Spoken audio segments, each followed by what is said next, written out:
సైకిళ్ళ మీద తిరిగి పోస్టర్లు అంటించి బ్యానర్లు కట్టి ఎలక్షన్స్లో బూత్ ఏజెంట్గా పనిచేసి బూత్ స్థాయిలో కార్యకర్తగా పనిచేసి నేను నా రాజకీయ ప్రయాణము బీజేపీలో వచ్చిన తర్వాత నేను మొదలుపెట్టాను.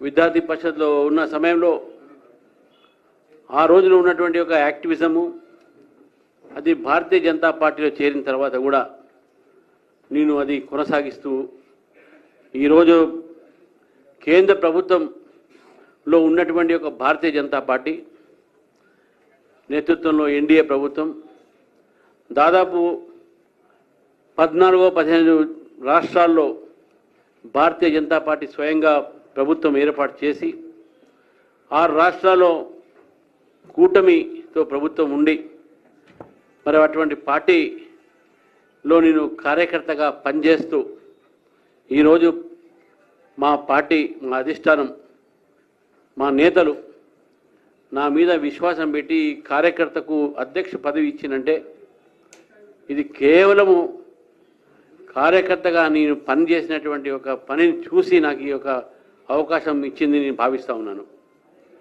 భారతీయ జనతా పార్టీ ఒక కార్యకర్తల పార్టీ. భారతీయ జనతా పార్టీ ఒక కార్యకర్తలు లక్షలాది మంది ఉన్నారు.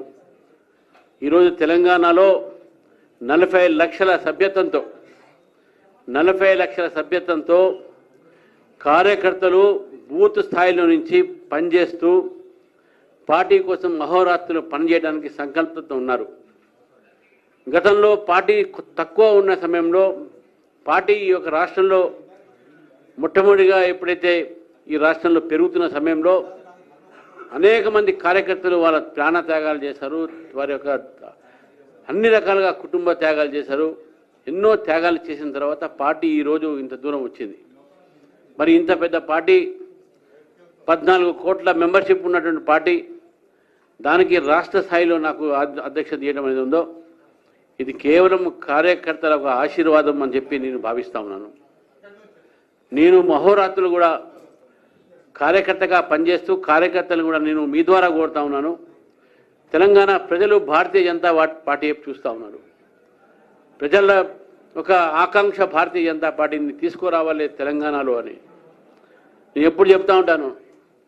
కాంగ్రెస్కో బీఆర్ఎస్ ఈ 2 పార్టీలు కూడా ఇక్కడ పరిపాలించినటువంటి అవకాశం దొరికింది. హిందీలో నేను చెప్తుంటాను. నేను జనరల్గా बीआरएस को देखा, कांग्रेस को परखा, बीजेपी को दो एक मौका అని చెప్తా ఉంటాను నేను. ఈసారి ప్రజల ఆలోచన కూడా భారతీయ జనతా పార్టీని గెలిపించాలి, అధికారంలో తీసుకురావాలి అనేటువంటి ఆలోచనతో ఉన్నారు. నేను ముఖ్యమంత్రి రేవంత్ రెడ్డి గారిని ఈ ఒక రోజు ఉత్తరం రాశాను.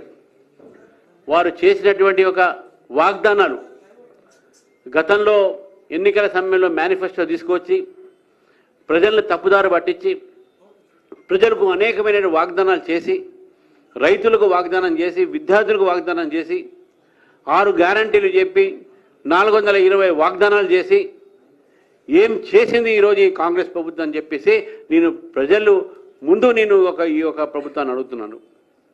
కాంగ్రెస్ పార్టీ చేసినటువంటి ఒక వాగ్దానంలో రైతులకు రుణమాఫీ అన్నారు. రుణమాఫీ చేశారా? పూర్తిగా చేయలేదు, కొంతమంది చేశారు.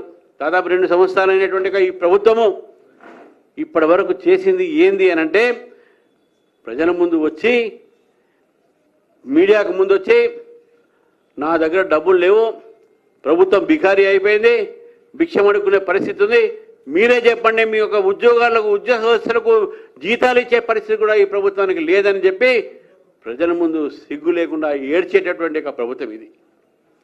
మరి మీకు తెలిసినప్పుడు మీరు వాగ్దానాలు చేశారు అంటే మీరు మోసం చేసినట్టు. ప్రజలకు మోసం చేశారు, రైతుల్ని మోసం చేశారు. రైతు బంధు 15,000 ఇస్తా అని చెప్పారు. ఇప్పటి వరకు ఇచ్చింది 2 దఫాలు కేవలం 6,000, అది కూడా లోకల్ బాడీస్ ఎలక్షన్స్ వస్తున్నారు కాబట్టి ఇస్తున్నారు. రైతులని మీరు మోసం చేస్తే, ఈ దేశంలో రైతులను మోసం చేస్తే ఉసురు తగ్గుతున్న విషయాన్ని మీరు గుర్తుపెట్టుకోవాలి. మీరు రైతులని మోసం చేస్తూ ఉన్నారు, దగా చేస్తూ ఉన్నారు తెలంగాణ ప్రజల్ని. 6,000 రూపాయలు ఇచ్చేసి రైతు బంధు 15 రూపాయలు మీరు వాగ్దానం చేసినటువంటి మీ ప్రభుత్వం ఇంతవరకు దానిపైన మీరు నోరు ఇప్పట్లేదు. అది కూడా ఈరోజు సర్పంచ్ ఎలక్షన్స్, ఈ లోకల్ బాడీ ఎలక్షన్స్ ఉన్నాయి కాబట్టి అది కూడా ఇవ్వడం జరిగింది. లేకుండా అది కూడా ఎగ్గొట్టేటట్టు ఆలోచన మీకు ఉంటుంది. ఈరోజు కొత్త నాటకం పెడుతున్నారు. బీజేపీ పెరుగుతున్నటువంటి సమయంలో ప్రజలకు తప్పుదారి పట్టిస్తూ ఉన్నారు. ప్రజలకు చెప్తా ఉన్నారు, వాళ్ళు రైతులకు చెప్తా ఉన్నారు.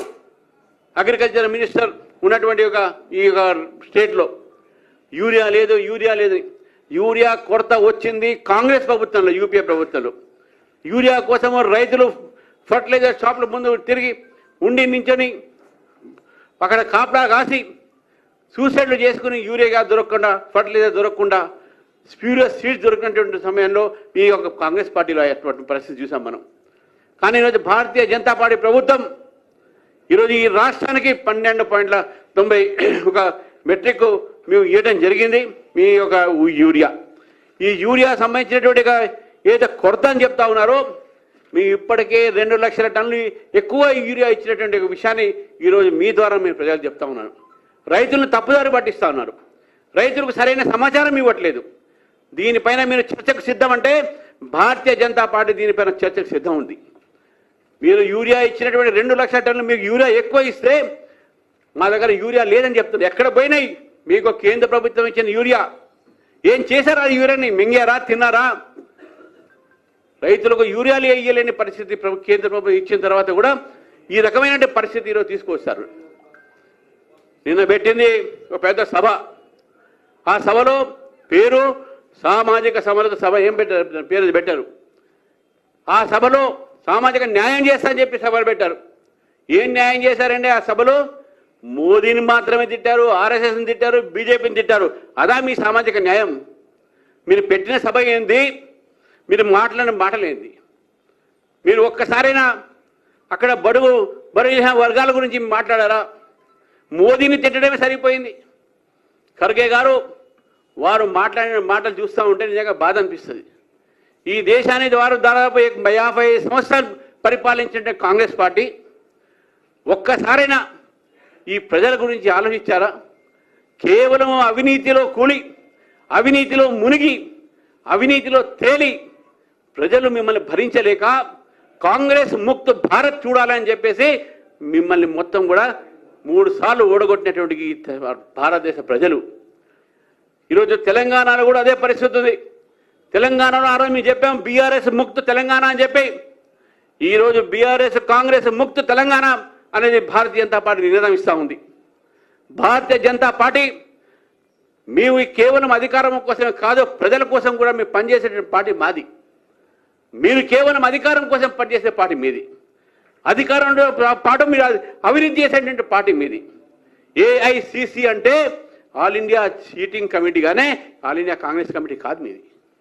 నిజంగా మీరు ఈ ప్రజల్ని మోసం చేస్తూ ఉన్నారు, ప్రజల్ని దగా చేస్తూ ఉన్నారు. ఈ కాంగ్రెస్ పార్టీ వచ్చిన తర్వాతనే ఈరోజు ప్రజలు అల్లాడిపోతూ ఉన్నారు.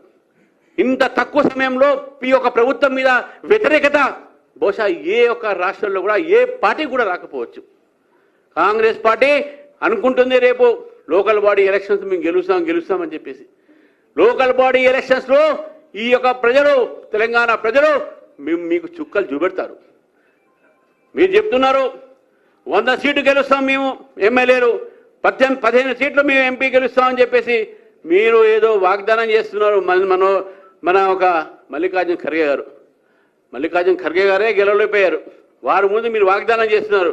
బహుశా మీరు నోరు స్లిప్ అయినట్టుంది. నోరు స్లిప్ అంటే సార్ ఖర్గే గారు వచ్చే రోజుల్లో 100 సీట్లు బీజేపీ గెలుస్తుంది, 15 సీట్లు ఎంపీ బీజేపీ గెలుస్తుందని చెప్పేసి మీరు చెప్పబోయి మీ నోరు జారి మీ కాంగ్రెస్ పార్టీ చెప్పినట్టుంది. ఈరోజు తెలంగాణలో పరిస్థితి